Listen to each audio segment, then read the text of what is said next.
Hello guys, good afternoon.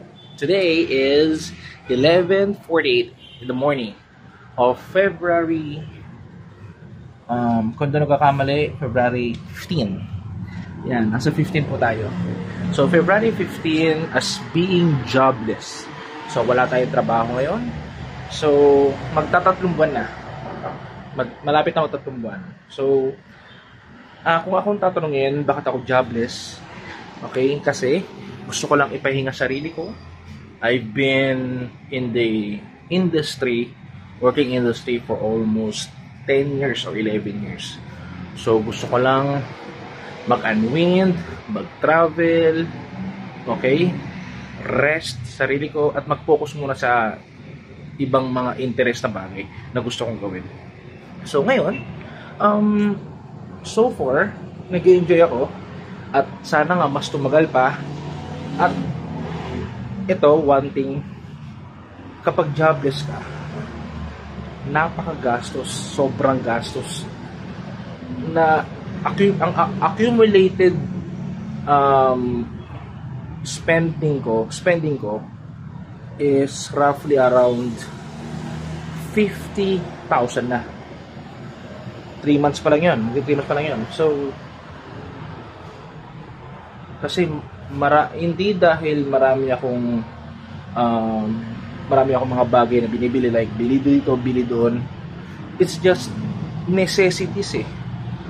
Ako kasing kumakargo ng wifi, may mga iba pang gastusin like sa bike ko, may maintenance. Okay, ano ba? Minsan sa pagkain, nagtitreat ako. Minsan, mga friends ko, I try to libre ko kahit simpleng mga street foods. At ito pa, one thing, nagbibigay ako sa mga mahirap. Hindi ako galante, pero I try to give all as possible.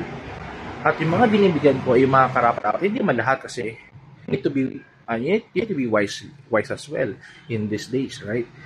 Pero nagbibigay ako yung mga walang nakakaya. Dalawa lang yan eh.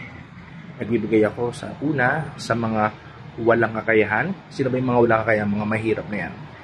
Yung mga matatanda, mga nakasobrang matanda na, ay yung alam na parang halos hindi niya na maiunat sarili niya, hindi na siya makatayo, yung mahina na, gumagapang na, yung mabagal na. And then pangalawa, at yung mga PWD na mahirap.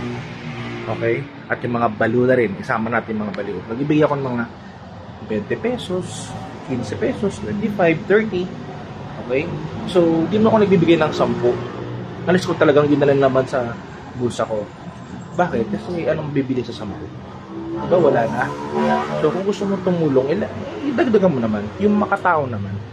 Yung may mararating naman sa pera pagbibigyan mo. Halimbawa, 15 pesos, isang kanin. Tapos, tingin din na siya ng sabaw. Diba? Ipasabaw niya ng kanin. Yun, mga kabuhay na yun eh. Pangkalamnan na yun eh. So, back to the topic. So, this is my almost 3rd month as being jobless. And I am enjoying it. Sana mga tumagal pa eh. So, once again, I allotted more than 50k plus for the 3 months coverage. Sana mas tumagal pa. Ang goal ko 2 years eh. Yun lang. Bye-bye.